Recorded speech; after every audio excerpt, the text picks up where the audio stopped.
पूजनीय संत समाज, देवी और देवता,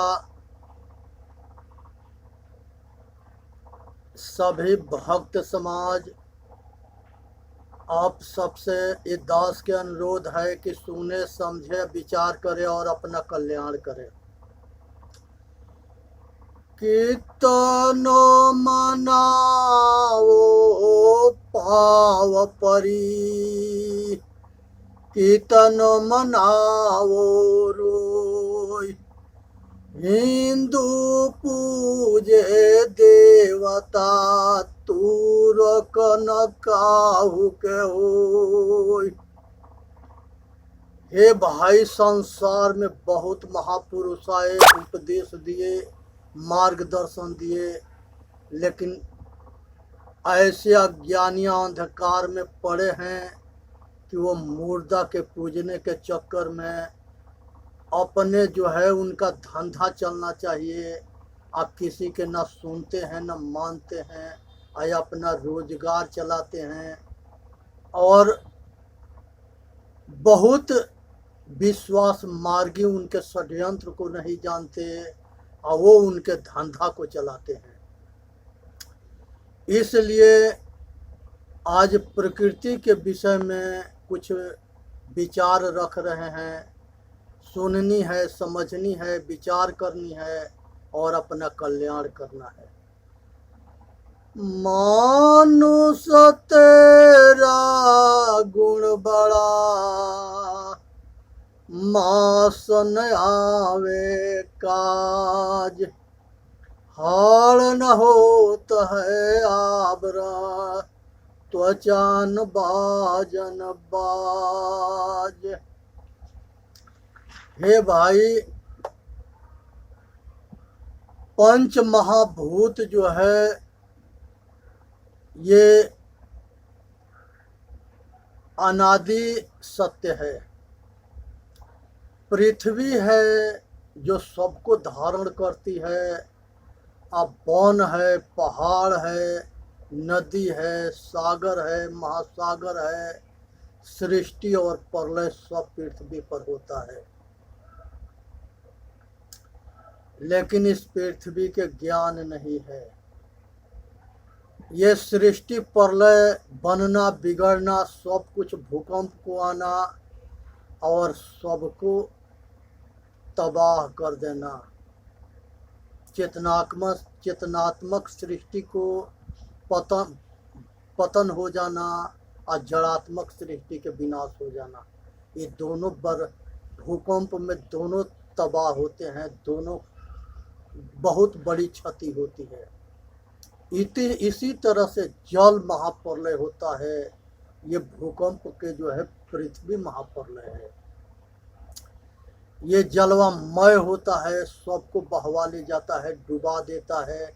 ऐसा भयंकर बारिश होता है जिस बारिश में अपार जो है क्षति होती है, अपार जो है विकास के विनाश होता है और अपार जो है जीव जंतु सब बह के मर जाते हैं। ये जल महाप्रलय है। इसलिए इस जीवन के ये दोनों देने वाले भी हैं और जीवन को लेने वाले भी हैं। कुआं, तालाब, नदी, सागर, महासागर सब कुछ जो है ये जल के स्वरूप है। उसके बाद अग्नि आता है। अग्नि में सूर्य है, अग्निदेव है और ये भी जीवन के रक्षक भी है और जीवन के भक्षक भी है। जब ये संतुलन इसका बना रहता है तो ये जीवन दाता होते हैं, और जब संतुलन इनका खराब होता है तो ये जो है विकृति रूप धारण करके जीवन तबाह कर देते हैं और भयंकर तबाही मचा देते हैं। अब है इतने सूरज के गर्मी पड़ता है जिसके ताप से बहुत जल मरते हैं और जीव जंतु फसल सब नाश हो जाते हैं।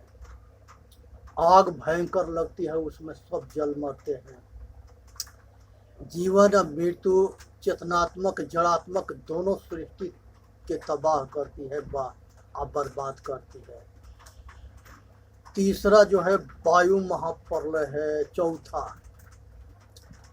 चौथा जो है वायु महाप्रलय है, जो तूफान भयंकर आता है और ये जीवन के दाता भी है या जीवन को लेता भी है। ऐसा वायु भंवर होता है कि बहुत उस चक्र में पड़ते हैं तो उनको उड़ा ले जाता है और बर्बाद कर देता है और सब कुछ तूफान में जो है बर्बाद हो जाता है। ये अपार शक्ति है, महाशक्ति है, इस पर आधारित है। वायु के बिना सब कुछ अधूरा है। ये सभी चेतनात्मक सृष्टि और जड़ात्मक सृष्टि, ये दोनों के जीवन दाता है। बिना श्वास के मनुष्य जी नहीं सकता है। उसी तरह से सभी जीव जो है बिना श्वास के नहीं जी सकते। उसी तरह से चेतनात्मक जड़ात्मक सृष्टि, वन, पहाड़, पर्वत, वनस्पति, खेती, सब वायु पर आधारित है। तो ये चार तत्व पृथ्वी, जल, अग्नि, वायु और आकाश, ये चारों तत्व संसार के सृष्टि करता है और विनाश करता है। आकाश के अंदर जो है सूरज है, चंद्र है, ग्रह है, उपग्रह है और तारामंडल है। और आकाश बिना खाली जगह के कोई क्रिया नहीं हो सकता। इसलिए जो है आकाश के और पृथ्वी के बीच में सृष्टि बनती है और बिगड़ती है। इसी में बनना बिगड़ना सब कुछ होता है। संसार के अंदर जितने कहीं लिखा है कि किसी ने सृष्टि या प्रलय किया है, यहाँ कोई भगवान या कोई किसी ने सृष्टि नहीं किया। यही पंच महाभूत को ब्रह्म भी कहा गया है, भगवान भी कहा गया है, खुदा गॉड कहा गया है। यही संसार के सृष्टि करती है और प्रलय करती है। ये पंच महाभूत जड़ है। इसको ठीक से जाने, जिसको तत्व ज्ञान ना होता है वो जो है कुछ के कुछ बकता है। तो इसलिए इस अनादि शक्ति को पहचाने। इसी पर पूरा वेद में इसी 5 तत्वों का वर्णन है। एक वर्णन इंद्र और प्रजापति के आता है। वो इंद्र वो है जो विष्णु के बड़ा भाई, स्वर्ग के राजा थे और विष्णु भी सभी देवताओं के मुख्य थे। लेकिन इंद्र के जो है 75% महिमा जो है वेद में है। लेकिन इंद्र उसे कहते हैं जो इंद्रिय जीत होता है, जो अपने इंद्रियों के अपने बस में कर लेता है, वही इंद्रजीत है। और वही इंद्रजीत हमारे ऋषि मुनि और महापुरुष थे, जिनकी वाणी से और जिनकी विचार के डायरी वेद है। इसलिए जो है इसे ठीक से समझनी है, जाननी है। ये जो है संसार के सभी प्रकृति जड़ात्मक सृष्टि करती है और इसके जो है संसार के जो है जितने जड़ पदार्थ है उसमें 2 रूप होता है। अगर पृथ्वी या जल और वायु अग्नि के उसको संतुलन मिलता है तो वो हरा हो जाता है। और अगर इसके सहयोग ना मिलता है तो वो सूख जाता है। तो सूखना, हरा होना, यही 2 रूप उसका है। उसमें बहुत अज्ञानी जीव मानते हैं उसमें जीव नहीं है।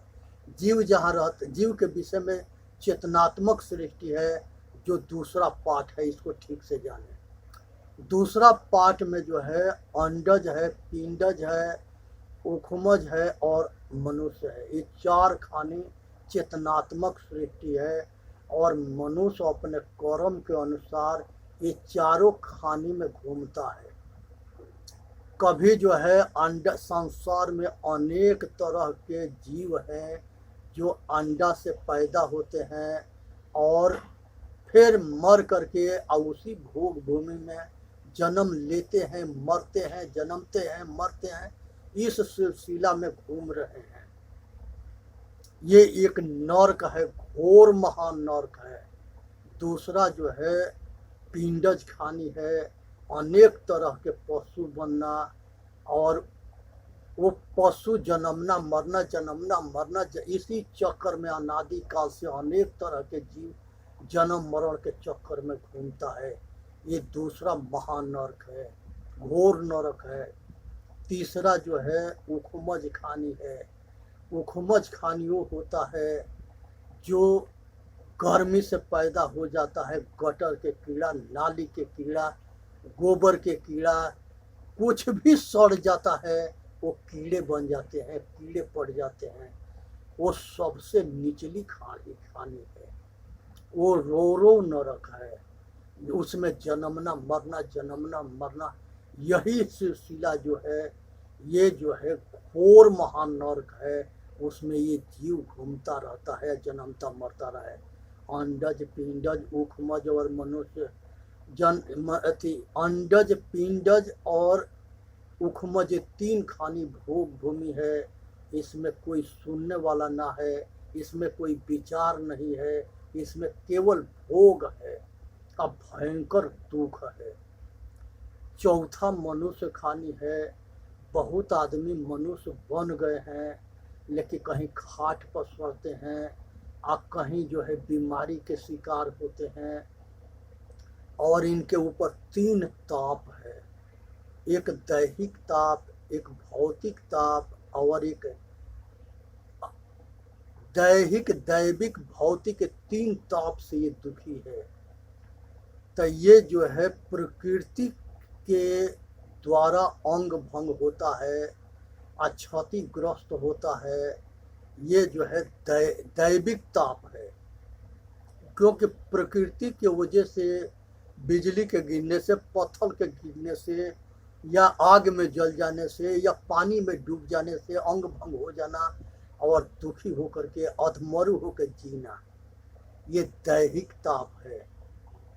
पृथ्वी भूकंप में अधमरु हो जाना, जल से अधमरु हो जाना, अग्नि से अधमरु हो जाना, वायु के प्रकोप से अधमरु हो जाना, ये सारे जो है दैहिक ताप है। दैविक ताप है, दैविक। और दैहिक ताप वो है जो शरीर में अनेकों तरह के बीमारी से अधमरु होकर के खाट पर सड़ना मरना, दवा करते करते थक जाना, अब बीमारी को ठीक ना होना, ये भयंकर दुख जो है, ये सब जो है ये दैहिक ताप है, शारीरिक ताप है, शरीर के तपाने वाला ताप है। और वो प्रकृति द्वारा अंग एक्सीडेंट में अधमरु हो जाना, रेल से अधमरु हो जाना, किसी प्रकृति के आपदा से जो है अधमरु हो जाना, ये दैहिक है, ये दैविक है और ये दैहिक है।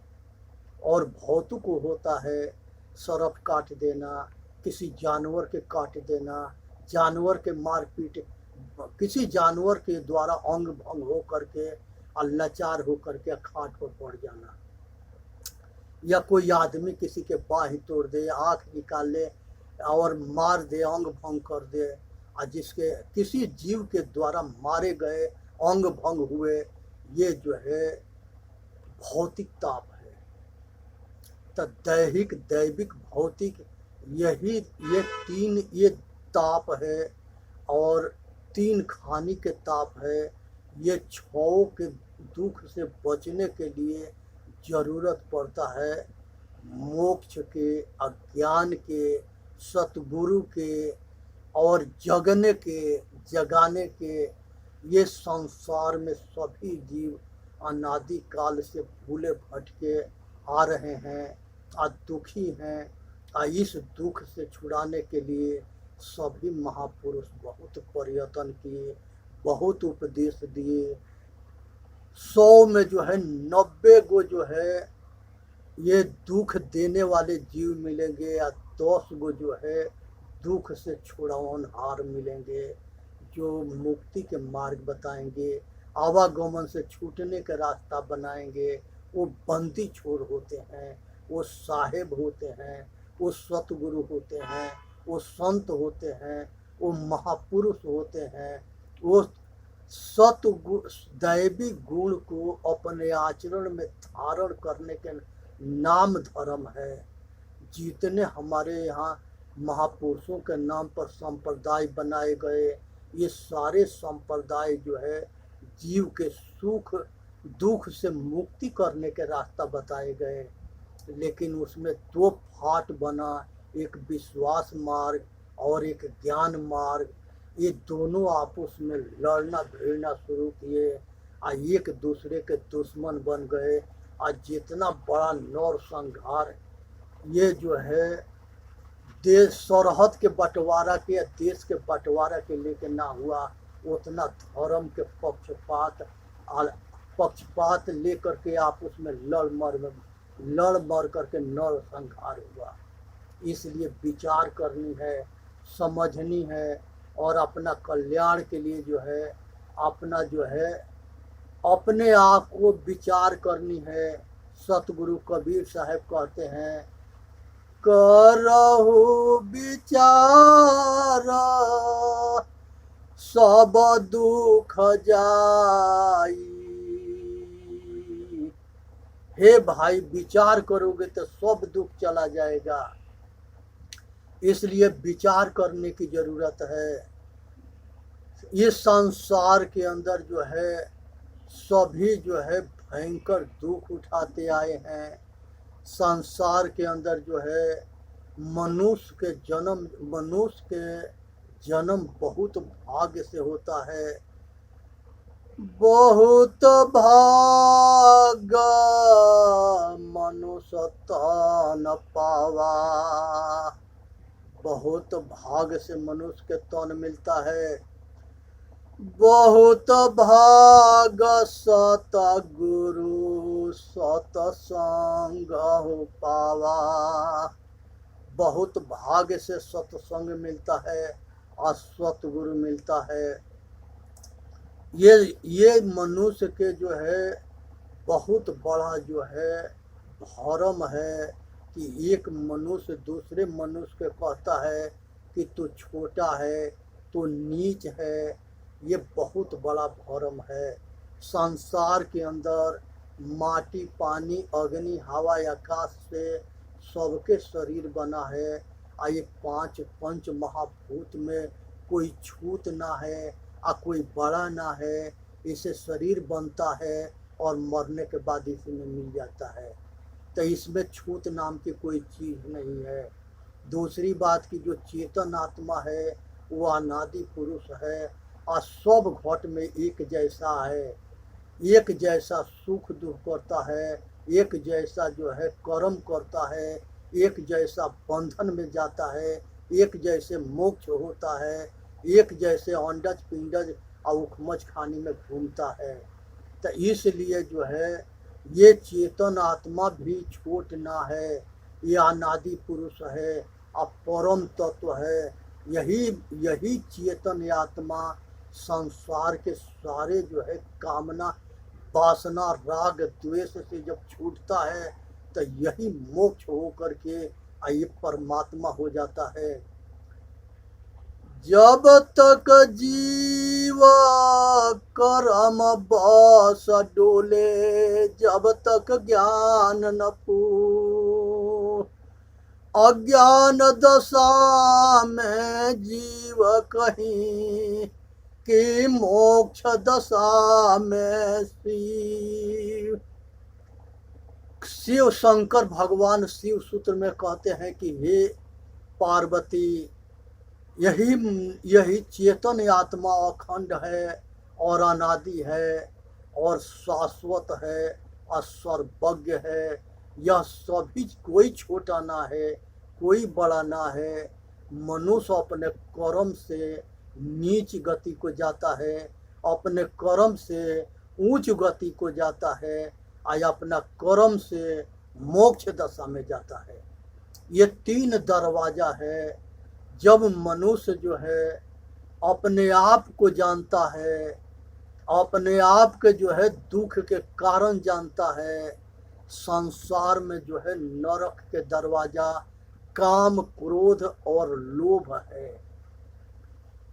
संसार के अंदर ये नरक के दरवाजा है और संसार में मनुष्य जो है अपने आप, ये बहुत बड़ा दुर्भाग्य है कि पूरी जिंदगी भर जो है ये चेतन आत्मा शरीर में उसको चलाता रहा, सब कुछ इसी के माध्यम से होता रहा, हम अपने आप को नहीं जाने।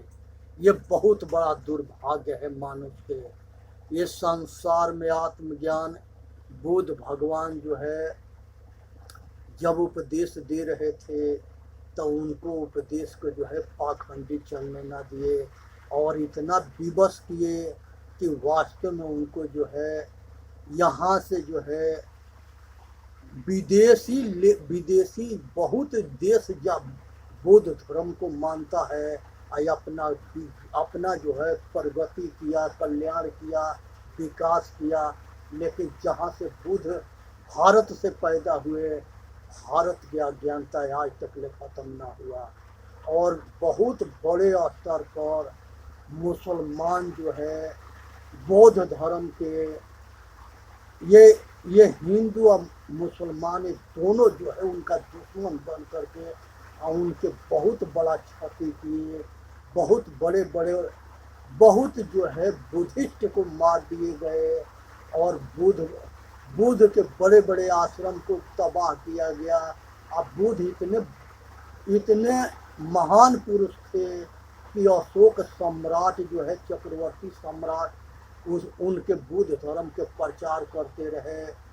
और बुद्ध जो है बुद्ध धर्म, कबीर धर्म और दयानंद सरस्वती, महावीर स्वामी, ये सब, नानक साहेब, रविदास जी, ये सब भारत के भविष्य थे। लेकिन ये पाखंडी जो है इन भारत के रत्नों के जो है महत्व ना दिए, ना पहचान किए और उन्हीं के संप्रदाय में पाखंडी घूम करके और उन्हीं लोगों के धोखा से मार डाले, षड्यंत्र रचते रहे और सब तबाह कर डाले। इसलिए जो है चेतन जीव दुख मुक्त चैनल पर आ करके अपना कल्याण करे और बोलिए सतगुरुदेव की जय। साहेब बन गई, साहेब बन गई, साहेब बन गई।